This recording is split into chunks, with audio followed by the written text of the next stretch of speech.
Hello, I'm Nikki Newman. Please like, share, and subscribe to my channel, The Young and the Restless. Kyle understood that Jack was the soul of Jabot and that he was his father, so he was desperate to save him. Jack was furious, believing his family had abandoned him, but that wasn't the case. Everyone was trying, but Victor was too cunning. Jack had always been a solid pillar of support in his life, the man who carried the Abbott legacy on his shoulders with quiet strength. Kyle grew up believing his father could handle everything, that nothing could truly defeat him.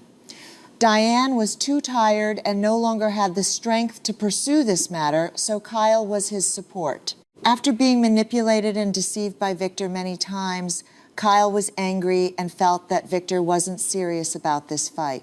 If he wanted something, he should just say it. But the truth remained out of reach, leaving Kyle deeply disappointed. No matter how hard he tried, he couldn't find where Jack was being held. And that was exactly what Victor wanted. Victor was a cunning and devious schemer, plotting to deceive others, but would that be enough? Would Victor have to pay for his mistakes? Victor was now despicable and few respected him anymore. He wanted Kyle to understand what it meant to challenge the Newman Empire. But more than that, Victor wanted Kyle to slowly realize that in this game, Victor was always a few steps ahead.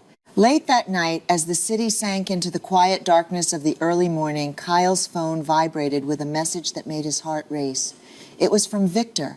"Come here, Jack is here, and we'll have a deal." Kyle thought it was a trap, but there was no other way. Trust him and there would be results. For a moment, Kyle just stared at the screen, trying to decide whether this was a cruel deception or his only chance to find Jack. His instincts told him this was dangerous. Victor never let things get easy. But fear and reason were two different things, and fear was winning. Outside, the sky had begun to darken with storm clouds. Rain lashed against the windows as Kyle rushed out of the house and climbed into his car. Kyle floored the gas pedal and sped off, seemingly no longer thinking about his own life. All he could think about was Jack. If there was even the slightest hope that his father was somewhere in that location, he had to go. The storm intensified as he drove further. The rain poured down like a waterfall, turning the winding mountain road into a treacherous stretch of slippery asphalt and dim headlights. Victor seemed to be watching the road, waiting for the moment Kyle would have an accident, a horrifying sight. At first, it looked like nothing more than scattered debris on the road, something toppled by the storm. But as the headlights pierced the rain, Kyle suddenly realized the truth. Huge boulders had blocked his path, completely shutting out the road. He slammed on the brakes, but it was too late. The tires lost traction on the wet road and the car skidded violently to one side as Kyle struggled to regain control. The world seemed to slow down in that terrifying moment. The steering wheel jerked violently in his hands. The headlights flickered erratically in the darkness. And then the car crashed into the guardrail. The sound of metal screeching echoed as the car slammed into the sheer rock face. The impact was devastating. The glass shattered. The front of the car was crumpled upon impact with the jagged rock wall. For a moment, everything was silent, except for the sound of rain hitting the distorted metal. Then a spark flew. Smoke began to rise from the crushed engine. In just seconds, flames began to spread under the hood. Inside the wreckage, Kyle lay motionless, slumped over the steering wheel. Blood trickled down his cheek as the rain continued to fall around the shattered car. The flames grew more intense, casting a terrifying glow against the dark cliff face. Somewhere far away, hidden in the shadows of the storm, a pair of headlights appeared briefly before vanishing again. It was unclear whether Victor had anticipated this outcome or simply intended to drive Kyle to despair. But the trap had worked perfectly. Kyle had fallen into it, and the consequences were now unfolding in the cold darkness of the night. The acrid, suffocating stench of charred metal and melting rubber clung to the paramedics as they burst through the automatic sliding doors of Genoa City Memorial Hospital. The chaotic symphony of the emergency room, the rhythmic, panicked beeping of heart monitors, the sharp commands of triage nurses, the frantic squeak of rubber soles on polished linoleum was suddenly drowned out by a single desperate shout from the lead EMT. "We need a trauma team now." Male, early 30s, pulled from a vehicle fire. Severe blunt force trauma to the cranium, third-degree burns on the extremities, and massive smoke inhalation. On the bloodstained gurney lay Kyle Abbott. His usually pristine, handsome features were obscured by a horrifying mask of soot ash and crimson blood. His tailored suit, a hallmark of his executive status at Jabot Cosmetics, was scorched into jagged, unrecognizable rags that clung to his blistered skin. He was completely motionless, suspended in the terrifying, fragile liminal space between life and death. The paramedics practically ran down the corridor, pushing the gurney with all their might, leaving a faint trail of ash in their wake. Diane Jenkins Abbott sprinted down the sterile hallway, just steps behind them, her designer heels clicking frantically against the floorboards, her breath catching in her throat. When she had received the phone call about the explosion on Highway 31, her world had stopped spinning. Now seeing the broken, battered body of her only son, a visceral, guttural scream tore from her throat. "Kyle, oh my God, Kyle, please, you have to save him." She shrieked, her voice cracking with an agony that echoed off the sterile white walls. Billy Abbott, his face pale and eyes wide with unadulterated horror, wrapped his arms tightly around Diane's waist, physically restraining her from throwing herself onto the moving gurney. "Let them work, Diane, let them work," Billy pleaded, his own voice thick with unshed tears as the double doors of Trauma Room 1 swung shut, sealing Kyle away from them and plunging the Abbotts into a grueling, agonizing nightmare. For 3 excruciating hours, the neon sign of the surgical wing buzzed above Diane and Billy like a persistent, mocking insect. When the heavy wooden doors finally pushed open, Dr. Shelby emerged, his green scrubs stained with the grim evidence of the battle he had just fought. He pulled off his surgical cap, his expression grave, his eyes carrying the heavy weight of the news he was about to deliver. Diane shot up from the uncomfortable plastic waiting room chair, her hands trembling so violently she had to clasp them together. "Is he alive? Tell me my son is alive," she begged, her voice reduced to a fragile whisper. Dr. Shelby nodded slowly, offering a microscopic sliver of comfort. "He is alive, Mrs. Abbott. We managed to stabilize his vitals and we treated the burns, which thankfully were not as deep as we initially feared. However, the situation remains incredibly critical." Billy stepped forward, his jaw clenched so tight a muscle ticked in his cheek. "What aren't you telling us, Doc? Give it to us straight." The doctor sighed, pulling a tablet from his pocket to reference the brain scans.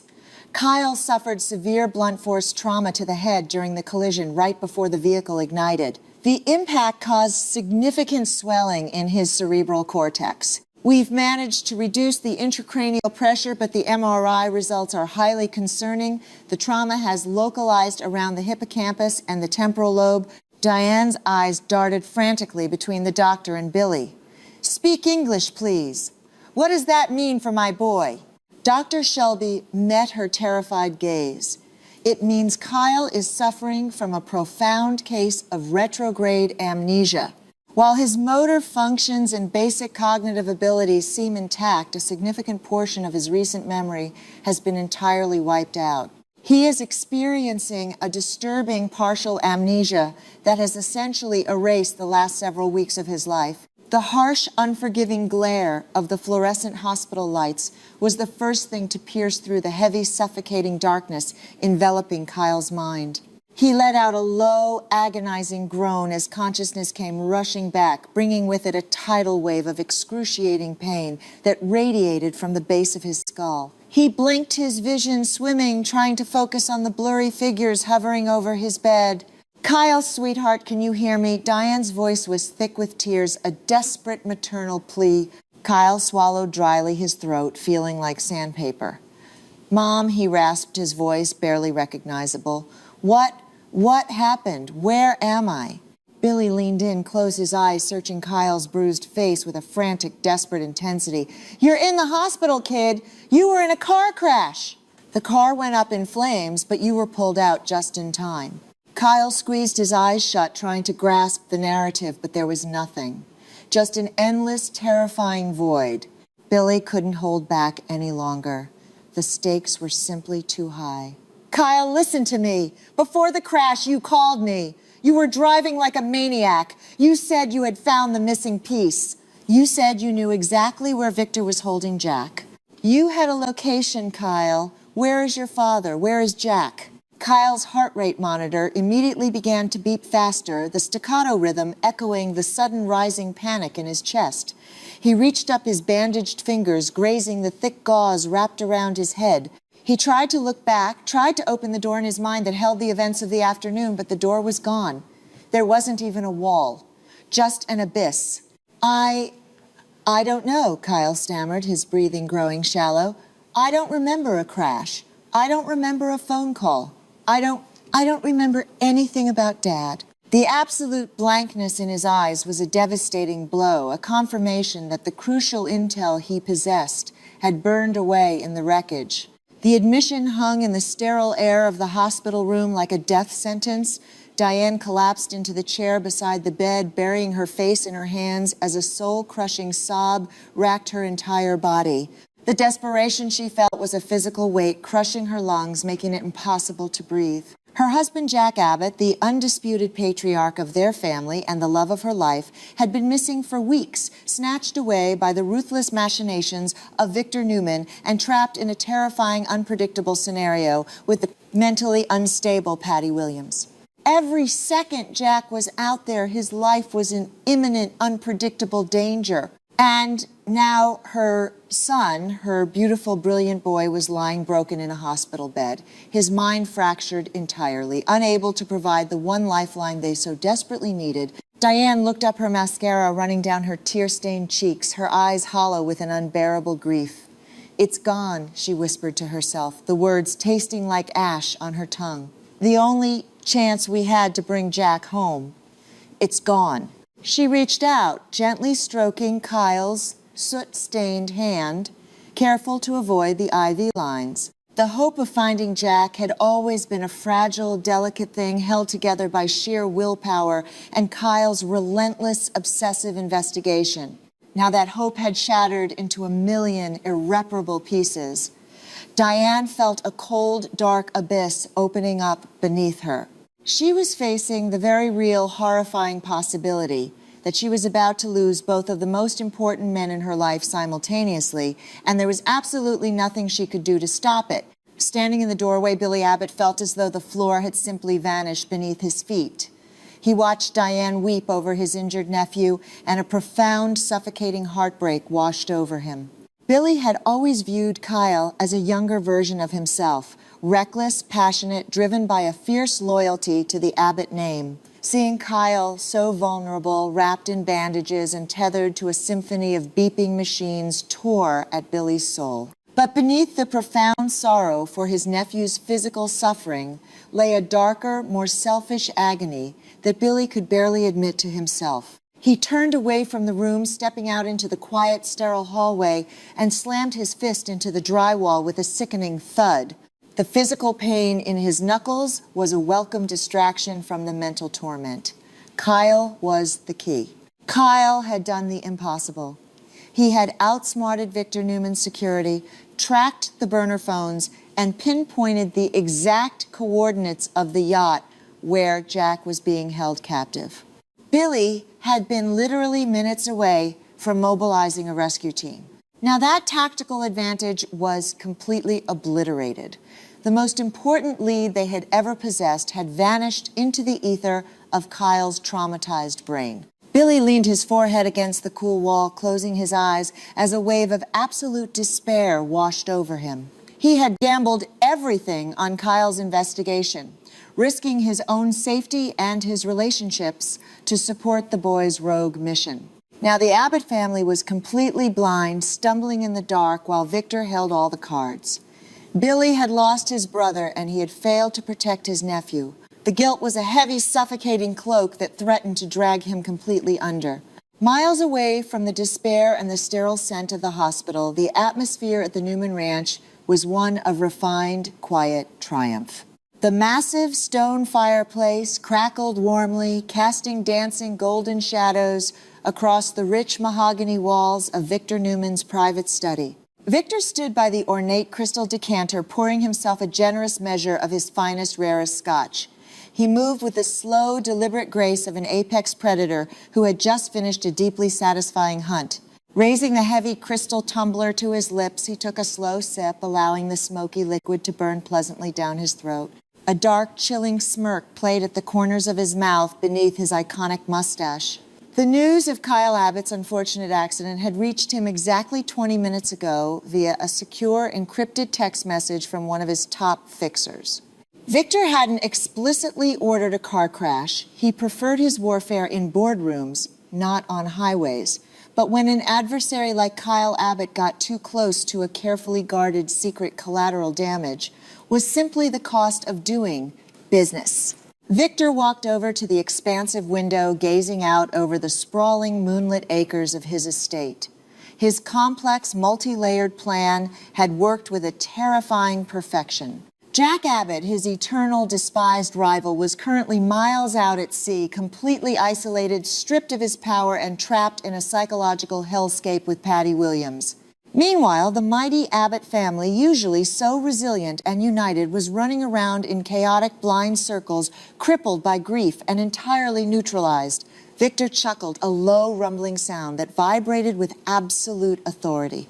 "You brought this entirely upon yourself," Jack Victor murmured to the empty room, his voice dripping with a ruthless, icy satisfaction. "You dared to challenge my empire? Now you will rot in the bed I made for you, and your family won't even remember how to find you. Checkmate." Back in the suffocating confines of room 412 at Genoa City Memorial, the night stretched on an endless, agonizing marathon of psychological torture. Diane had finally succumbed to exhaustion, dozing fitfully in the corner chair, while Billy was pacing the downstairs lobby, endlessly working his phone in a desperate, futile attempt to retrace Kyle's digital footsteps.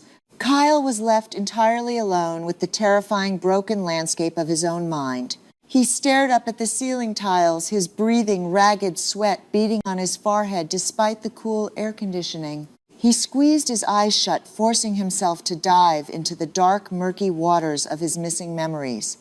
He pushed, pulling at the invisible threads, desperate to unravel the mystery. Suddenly, a jagged, violent fragment flashed behind his eyelids. The blinding, searing heat of the flames, the suffocating smell of gasoline, a screeching sound of tires on wet asphalt, but then something else, a fleeting auditory hallucination.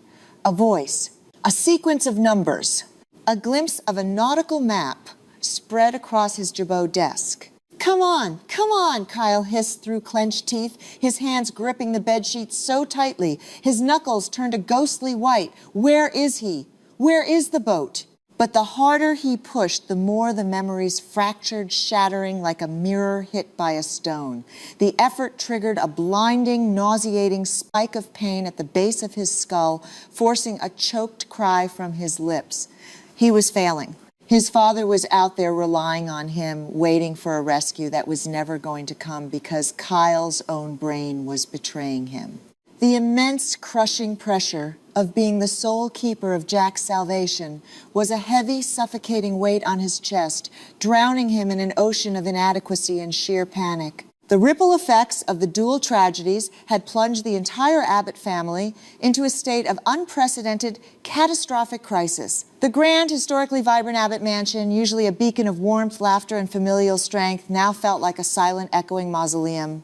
Tracy Abbott had immediately booked the first available flight back from New York, her heart shattered by the news, while Ashley Abbott was coordinating frantically from Paris, utilizing every international resource she had to track Victor's offshore assets.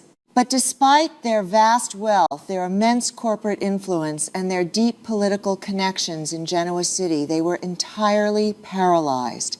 The family was caught in a horrific, agonizing limbo, forced to divide their fractured attention between the intensive care unit, where the future of their legacy lay broken, and the vast, empty ocean where their patriarch was slowly disappearing. The board members at Jabot were beginning to whisper, sensing the blood in the water, questioning the stability of the company with both its CEO and COO incapacitated. The Abbott family was bleeding out on multiple fronts. Every hour that passed, without a ransom demand, without a clue, without a single coherent memory from Kyle, dug the knife deeper into their collective soul. They were a family built on resilience and fierce loyalty, but as the days bled into one another, the terrifying realization began to set in. They were losing the war, they were losing Jack, and they were losing Kyle. The foundation of the Abbott dynasty was crumbling, and the silence from Victor Newman's camp was a deafening, mocking roar that promised total annihilation. The digital clock on the wall of Kyle's hospital room ticked over to 3:00 a.m., the hour of the wolf, when the world is at its quietest and the shadows stretch the longest. Kyle was staring blankly at the wall, emotionally exhausted, his spirit completely broken by his fruitless, painful attempts to remember. The heavy wooden door to his room clicked open, the sound unnaturally loud in the dead silence of the night. Kyle didn't turn his head, assuming it was just another nurse coming to check his vitals or adjust his IV drip. But there was no rustle of scrubs, no squeak of rubber shoes, just a slow, deliberate set of footsteps that stopped precisely at the foot of his bed. Kyle slowly turned his heavy, aching head. Standing in the dim blue light cast by the medical monitors was a figure he did not recognize. It was a man impeccably dressed in a sharp, dark suit, his face partially obscured by the shadows of the room. His eyes, however, were piercing, intelligent, and unnervingly calm. Who are you, Kyle? Rasped, his heart rate beginning to elevate, the monitor picking up his sudden spike in anxiety. How did you get past my family's security? The mysterious figure did not flinch, nor did he offer a name. He simply stepped closer, leaning over the footboard with an aura of absolute, terrifying confidence. Your family's security is looking for enemies, Kyle Abbott. They aren't looking for a ghost, the man said, his voice a smooth, hypnotic baritone that seemed to vibrate in the air. I know exactly what Victor Newman did to your father. And more importantly, I know exactly what happened to you on that highway. Kyle's breath hitched, his eyes widening in shock. The man reached into his breast pocket, slowly withdrawing a small, gleaming silver pocket watch, letting it dangle from its chain. The human mind is nothing but a complex biological vault. The enigmatic stranger continued his gaze, locking onto Kyle's with an intense magnetic pull.